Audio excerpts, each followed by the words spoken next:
Selamat pagi, Shalom. Dimanapun kita berada hari ini, kita gereja rumah.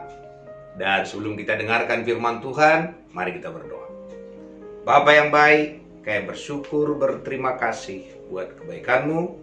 Dimanapun jemaat berada hari ini, di rumah masing-masing, kami mendengarkan firman-Mu Tuhan. Bicara kepada kami, sampaikan isi hati-Mu. Kami berdoa dalam nama Tuhan Yesus. Amin. Selamat pagi Bapak Ibu Saudara. Pagi hari ini saya ingin sedikit bicara tentang sistem keuangan Tuhan. Tuhan menyuruh kita memberikan persembahan dan juga perpuluhan. Dan kita berikan itu ke rumah Tuhan. Dalam buku Maliaki ditulis itu. Jadi itu sudah sistem yang Tuhan lakukan bagi kita. Jadi bukan karena itu sesuatu yang pilihan. Tidak. Sistemnya kita memberi. Kenapa itu Tuhan lakukan? Yang pertama, Tuhan lakukan hal yang sama duluan. Dia memberi dulu, memberi anaknya. Dan setelah diberikan Yesus Kristus, maka dia menerima kita semua berkelimpahan. Yesus sendiri yang diberikan, sekarang sudah miliaran yang dia terima. Miliaran manusia bertobat. Sama. Kenapa Tuhan suruh kita memberi? Bukan karena Tuhan kekurangan. Tuhan bisa memberkati semua orang tanpa pemberian kita. Tapi kita memberi untuk kita. Karena waktu kita memberi, maka Tuhan lipat gandakan apa yang kita beri itu. Dalam buku Kejadian, waktu itu Ishak tinggal di negeri yang masa kelaparan. Tanah itu tanah sangat kering. Tapi Tuhan suruh dia menabur pada saat kering itu. Dan dia panen di sana. Hari ini mungkin kita juga mengalami masa-masa kering. Tapi Tuhan suruh kita menabur. Apa yang kita tabur itu yang kita tuai. Kita tabur uang, kita tuai uang. Jadi di mana kita tabur? Di rumah Tuhan. Tuhan yang melipat gandakan. Jadi pagi hari ini saya mendorong semua jemaat yang ikut gereja rumah, berikan persembahan saudara. Enggak karena banyaknya, hanya bagian ketaatan kita kepada Tuhan. Berikan perpuluhan karena itu miliknya Tuhan. Malahan dikatakan orang yang nggak bayar perpuluhan itulah merampok Tuhan. Jadi bukan karena kita paksa jemaat memberi persembahan, tidak. Karena itu berguna buat jemaat. Jadi Bapak Ibu Saudara, kalau saudara belum bayar persembahan, belum bayar perpuluhan, lakukan itu.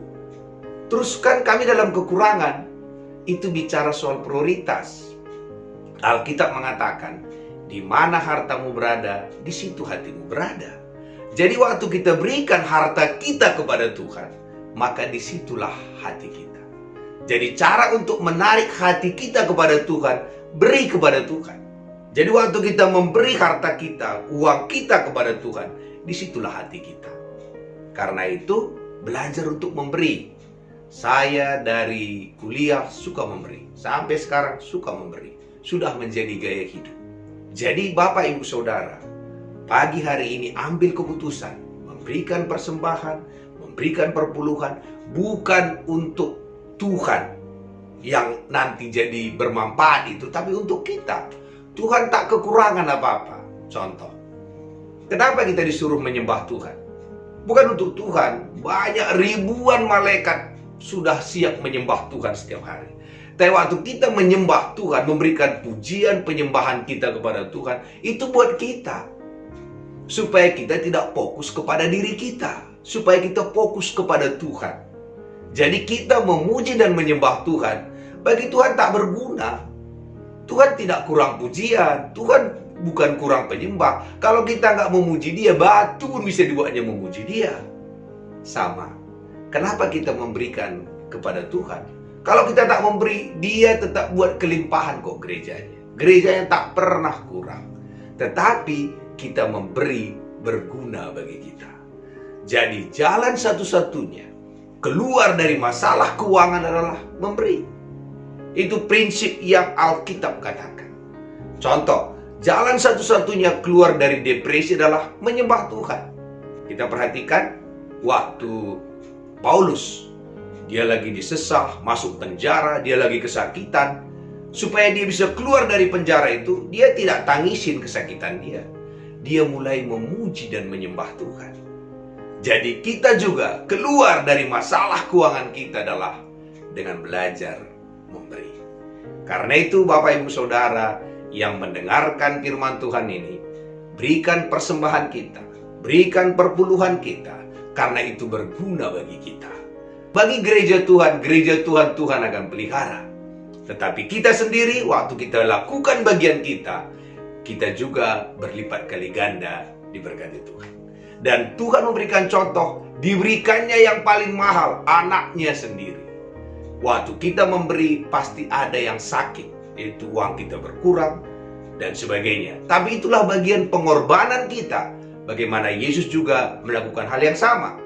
Tetapi sebenarnya, kalau kita sudah jatuh cinta kepada Tuhan, pemberian itu tidak pengorbanan lagi. Memberi itu dengan sukacita, dengan damai sejahtera. Tapi kalau hari ini masih anggap kita pengorbanan, tetap lakukan. Sampai suatu hari nanti kita tidak anggap lagi itu pengorbanan. Itu adalah bagian cinta kita, kasih sayang kita kepada Tuhan.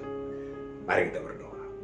Bapa yang baik, dimanapun jemaat hari ini, biarlah mereka Engkau berkati Tuhan, dan biarlah setiap jemaat belajar untuk memberi, sebagaimana belajar memuji dan menyembah Tuhan adalah untuk kami sendiri, waktu kami memberi juga untuk kami juga, supaya Tuhan melipat gandakan apa yang ada dalam kehidupan kami.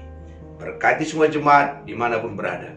Kami berdoa dalam nama Tuhan Yesus. Amin.